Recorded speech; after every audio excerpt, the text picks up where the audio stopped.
8वा दिवस आहे। तसंच आज सकाळी 10 वाजता जरांगे पत्रकार परिषद घेतील। येत्या 20 फेब्रुवारीपर्यंत सरकारनं एखादा निर्णय घ्यावा असा थेट इशारा जरांगेंनी दिलाय।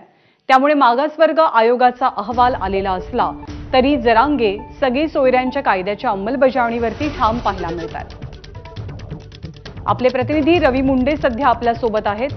रवी, अंतरवाली सराटीमध्ये मनोज जरांगेंचं उपोषण सुरूच आहे। काय भूमिका आजच्या पत्रकार परिषदेतनं ते जाहीर करू शकतात?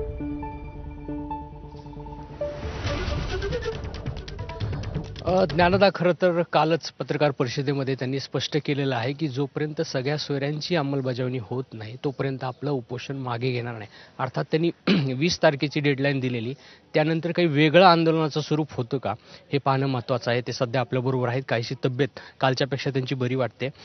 जरांगे पाटील, 20 तारखेचा अल्टिमेटम तुम्ही दिलेला आहे, तोपर्यंत तुमच्या अपेक्षेप्रमाणे अंमलबजावणी होणं आवश्यक आहे, पण आता नेमकं पुढचं काय धोरण ठरणार आहे तुमचं? नेमकं नाही, आम्हाला आवश्यकता नाही आहे धोरण ठरवण्याची, कारण सरकारला आम्ही शत्रू मानत नाही आहेत। सरकार शेवटी ज्याचं असेल त्याच्याकडेच मागणी करावी लागते, तरच न्याय मिळतो।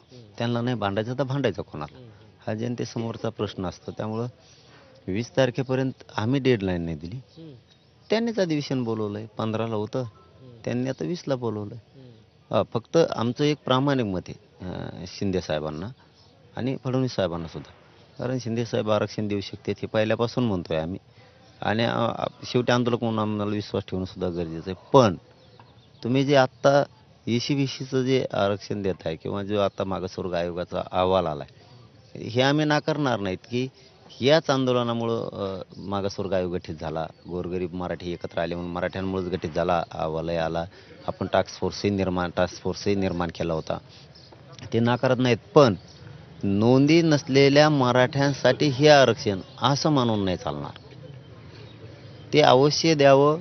ते स्वीकारायला मराठा तयार आहे, ते टिकणार आहे का नाही हा अनेक प्रश्न आहे त्याच्यात, परंतु ठीक आहे, ते स्वीकारायला तयार आहे। मराठ्यांच्या नोंदी सापडल्यात कुणबीतल्या, त्यांना प्रमाणपत्र देणे, आणि ज्यांच्या नाही सापडल्यात त्यांच्यासाठी सगळ्या सोयऱ्यांचा आम्ही दिलेल्या व्याख्यासह जो आपण राजपत्रित अधिसूचना काढली त्याच्यात राज्यपालांच्या इमेजचा प्रश्न आहे आणि सरकारच्या सुद्धा इमेजचा प्रश्न आहे।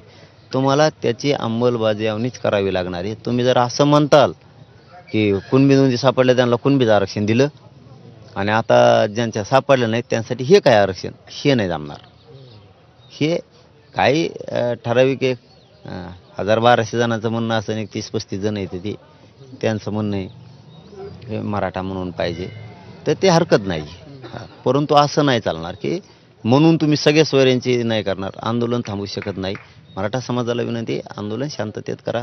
5-7 दिवसातलं मला काय माहीत बी नाही, कारण 6-7 दिवस मला काही कळतच नव्हतं, कारण ते माणूस त्यावेळी चिडचिड व्हायबल ऑटोमॅटिक होतो आणि सगळ्या जाणत्याला जाण आहे त्याची। त्यामुळे सरकारनं समाजानं शांततेत आंदोलन असतील कुठं तर सुरू ठेवावे। पण मुख्यमंत्री साहेबांना विनंती, तुम्हाला सगळ्या सोयऱ्यांची अंमलबजावणी करावीच लागणार आहे, त्याशिवाय हे आंदोलन थांबू शकत नाही। काल ज्याप्रमाणे मुख्यमंत्र्यांची पत्रकार परिषद ऐकली तुम्ही, त्याहून तुम्हाला काही आशा वाटते का तुमच्या मनाप्रमाणे होणार आहे? आता त्यांनी शब्द दिलेला आहे, गुलालाचा अपमान बी करायचा नाही आणि सगळ्या सोयऱ्यांची व्याख्या आम्ही दिलेली नाही। इथं 2.5 महिन्यापूर्वी उपोषण सोडलं त्याच वेळेस त्यांनी सगळ्यांना लिहून घेतलेलं आहे, मंत्री महोदय आले होते, अभ्यासक आले होते, ते त्यांनीच घेतलेलं, त्यामुळे ती कायदा त्यांना करावंच लागणार आहे, त्यात काही दुमत नाही। काय आहे दादा, ह्या आरक्षणामुळं म्हणजे अर्ध्या मिनिटात सांगतो तुम्हाला, या आरक्षणामुळं मागं पोरांची काय फसवणूक झाली, 1.5 वर्ष ते आरक्षण राहिलं ECBC, पोरांचे निवडी झाले हो राज्यभर, आणि पोराचे निवडी झाले पोरं गेले ना, ते आरक्षण गेल्यावर कामातून आणखीन निवडी सुरू आहेत त्यांच्या, आणखीन नियुक्त्या द्या म्हणून आणखीन आंदोलन सुरू आहेत। असं जर पुढं चालून तेच झालं तर आमच्या लेकरांचं, मराठ्यांच्या लेकरांचं आम्ही हातानेच वाटोळ केलं ना। त्यापेक्षा आम्हाला राज्यात बी, आणि हे आरक्षण राज्यापुरतं आहे, आमचं हक्काचं आरक्षण OBCतलं आम्हाला राज्यात पण आहे केंद्रात पण आहे, त्यामुळे तुम्हाला ते नोंदी तर सापडावं लागतील। हैदराबादचं गॅजेट तर तुम्हाला घ्यावंच लागणार आहे, आणि सगळ्या सोयऱ्यांची अंमलबजावणी करावी लागणार आहे, त्याशिवाय हे थांबणार नाही आहे। याला तुम्ही विरोध समजू नका, शत्रुत्व समजू नका, ही समाजाचा आमचा हक्क आहे आणि आमचा गोरगरीब मराठा घेतल्याशिवाय हटू शकत नाही, आणि मी मरुस्तर हटू शकत नाही म्हणजे नाही। येत्या अधिवेशनामध्ये जो मागासवर्गीय आयोगाने अहवाल सादर केलेला आहे त्यामध्ये शिक्षण आणि नोकरीमध्ये 10% आरक्षण देण्याचा कायदा पारित होण्याची शक्यता वर्तवली जाते. नाही, आता टक्केवारी त्यांनी कशी पाडली हे मला आज नाही सांगता येणार. आता का मराठा समाज तेवढा मागास सिद्ध झाला आहे म्हणून ती टक्केवारी पाडली माहीत नाही. कारण 12-13% होतं, पहिले 16 होतं, 16 12-13% आलं, तर आता 10वर आलं. म्हणजे टक्केवारी कशी त्यांनी विभागवार केलाय त्याचा माहीत नाही मला, का मागासवर्ग आयोगाने तेवढे केले. परंतु ते स्वीकारत नाहीत असं आमचं म्हणणंच नाही. मग असं झालं तर त्याचं स्वागत होणार आहे का तुमच्याकडे? हे बघा, या समाजानं लढा उभा केलेला आहे ओबीसी आरक्षणासाठी, तेही मिळतंय. सगळ्या सोयऱ्यांसाठी हा लढा उभा आहे. त्याचबरोबर काही मराठ्यांचं म्हणणं होतं आम्हाला मराठा म्हणून पाहिजे, तर त्याच्यासाठी हाच आम्हाला गोरगरीब मराठा लढला, घे तुला तिकडून ते घे, काही हरकत नाही. हरकत नाही तुमची. आम्ही त्यांच्यासाठी, उलट आम्ही त्यांच्यासारखं लढलो नाही. म्हणजे पायापुरतं बघितलं नाही की आम्हालाच फक्त, बाकीच्या ओबीसीत आम्ही नाही मागत. आम्ही ओबीसीतून मागितलं आणि त्यांसाठी सुद्धा मागितलं. उलट आमच्या गोरगरीब मराठा समाजाने मोठं मन केलंय त्यांसाठी. हे श्रीमंत मराठ्यांनी मोठं मन करायला पाहिजे होतं की गोरगरिबांना ओबीसीतून आरक्षण मागू लागतो. उलट त्यांचा लढा काही स्वतः पुरता होता का, त्यांच्या पायापुरताच होता? मग आता असंच नाही म्हणायचं तर काय म्हणायचं तुम्हाला. ओबीसीत लेकरांचं आरक्षण निघालं इथं, त्यांना राज्यापासून केंद्रात त्यांचं कल्याण होणार आहे. कधी आरक्षण न उडण्याची भीती, उडणार नाही हे परत धाकाहीच ना. समजा हे राहिलं वर्ष 6 महिने उडवलं, पोरं शिकले शिकले शिकले आणि गेले त्या आरक्षणातून बाहेर, झालं वाटलं त्यांचं. माझं म्हणणं आहे मराठा समाजाला की आपल्या लेकराचं आपल्या आतंक वाटलं करत आहे. आपलं ओबीसीत आरक्षण हे सगळ्या सोयऱ्यांचा अध्यादेश पारित करून घ्यायचा. ज्याला घे त्याला घ्या, नाही तर घेऊ नका. जोर जबरदस्ती थोडी. आता हेही मिळतंय, हे याच आंदोलनाने मिळून दिले, याच्यातून घ्या. नावीला जे तुम्हाला घ्यायचं तर तिथं थोडी जोर जबरदस्ती, काही त्याच्यातून घेतील. पोरांचं आपल्याच कल्याण.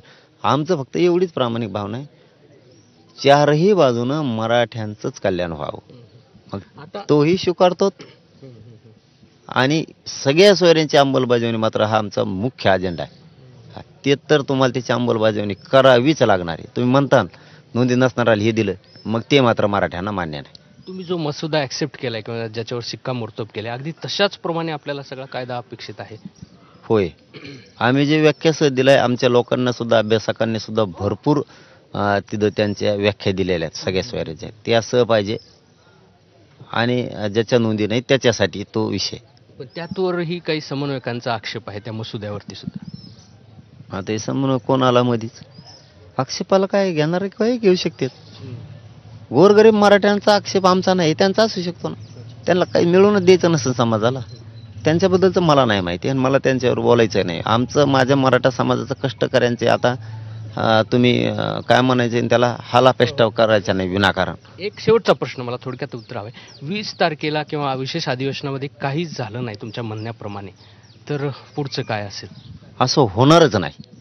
मुख्यमंत्री साहेब 100% अंमलबजावणी करणार, फडणवीस साहेब सुद्धा अंमलबजावणी करू लागणार. नाही केलं तर मात्र 20-21 तारखेला मग आम्ही समाज पुढच्या आंदोलनाची दिशा 100% ठरवणार आहे. एक महत्त्वाचं आहे की 20-21च्या अधिवेशनामध्ये मनोज जरांगे पाटील जे म्हणतात त्याप्रमाणे अगदी झालंच नाही, तर पुढे आंदोलनाची दिशा वेगळी असणार आहे हेच समजतंय. ज्ञानदा, बरोबर आहे. 10% ही आकडेवारी नेमकी कशी आली याची आपल्याला कल्पना नसल्याचं ते सध्या म्हणतात.